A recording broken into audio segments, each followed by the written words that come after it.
Ray optics में हम पढ़ते थे कि हमारे पास जो लाइट है वो एक रे की तरह स्ट्रेट लाइन में ट्रैवल करती है, लेकिन रे हमारी जो लाइट है वो एक वेव होती है। ह्यूजेंस प्रिंसिपल को वो फॉलो करती हुई जाती है।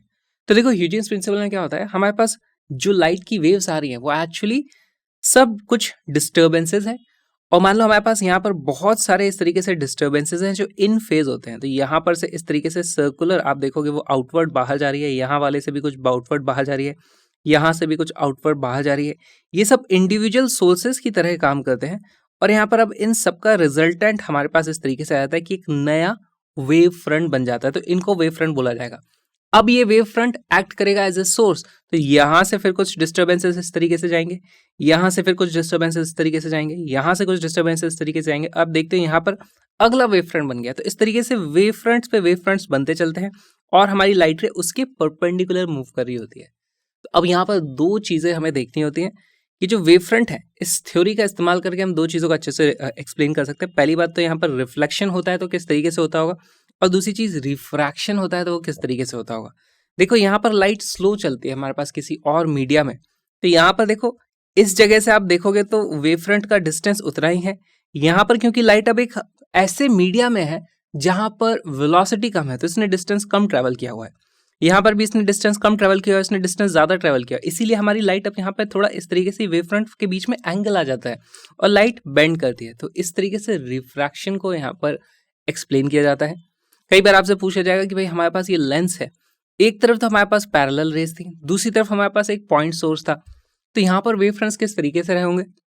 तो देखो जो पॉइंट सोर्स है उससे तो वेव फ्रंट्स इस तरीके से निकलते हैं, निकल रहे थे। अब यहाँ पर इनकी स्पीड स्लो हो जाती है क्योंकि ये दूसरा मीडिया है, जो डेंसर मीडियम है उसमें वो धीरे चलेंगे। तो ये धीरे चलते हैं और यहाँ पर ये वाले अभी भी ज्यादा चल रहे थे, इनको डिस्टेंस ज्यादा चलना है लेकिन इनके पास स्पीड भी ज्यादा है। फिर इवेंचुअली यहाँ पर ये इस तरीके से पैरेलल हो जाते हैं, हमारे पास इस तरीके का वेव फ्रंट आ जाता है।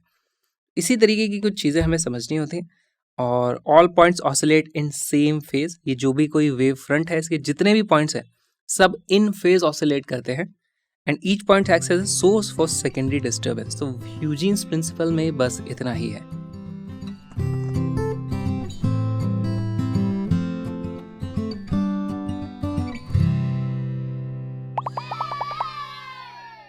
Which one of the following phenomena is not explained by Huygens construction of wavefront? तो रिफ्रैक्शन को हम उससे एक्सप्लेन कर सकते हैं, हम रिफ्लेक्शन को एक्सप्लेन कर सकते हैं, हम डिफ्रैक्शन को एक्सप्लेन कर सकते हैं, हम ओरिजिन ऑफ स्पेक्ट्रा इसको एक्सप्लेन नहीं कर सकते। ह्यूजेंस प्रिंसिपल से हमें एक बार पता चलता है कि भाई लाइट बन चुकी है तो लाइट किस तरीके से, कोई भी वेव किस तरीके से मूव कर रही है, लेकिन वेव का जो प्रोडक्शन हुआ है वो क्यों हुआ है ये ह्यूजेंस प्रिंसिपल से हम नहीं बता सकते। और ये हमें पता चलता है कि भाई हमारे पास जब चार्ज एक्सेलरेट करता है तो क्वांटम थ्योरी से पता चलता है किस तरीके से रेडिएशन बन रहे हैं। वो सब चीज़ें हमारे स्कोप से बाहर हैं, लेकिन इसका करेक्ट आंसर जो है वो ऑप्शन नंबर डी हो जाता है।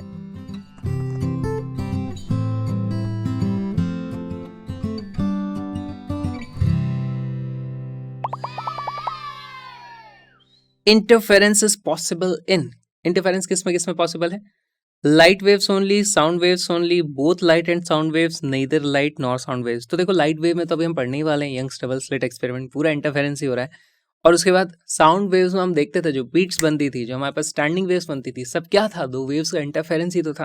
तो यहाँ पर सी हो जाता है, दोनों में ही इंटरफेरेंस देखा जाता है। ये जो छोटा सा वीडियो आपने देखा है, एक छोटा सा प्यारा सा पार्ट है एक सुंदर से कलरफुल से क्रैश कोर्स का, जिसमें 11th और 12th के सारे टॉपिक्स को हमने कवर कर लिया है डिटेल में, कलरफुल ग्राफिक्स के साथ, ताकि कॉन्सेप्ट एकदम क्लियर हो जाए। और ज़बरदस्त प्रैक्टिस के लिए हर तरीके की पीवाई की और कॉन्सेप्चुअल क्वेश्चंस को भी इंक्लूड कर दिया है। तो ये अल्टीमेट क्रैश कोर्स है, link is in the description. साथ में आपको कलरफुल पीडीएफ्स मिल जाती है वहाँ पे, जो लास्ट में रिविजन के लिए बहुत ज़बरदस्त है। अभी की अभी सारी पीडीएफ डाउनलोड करो, link is in the description.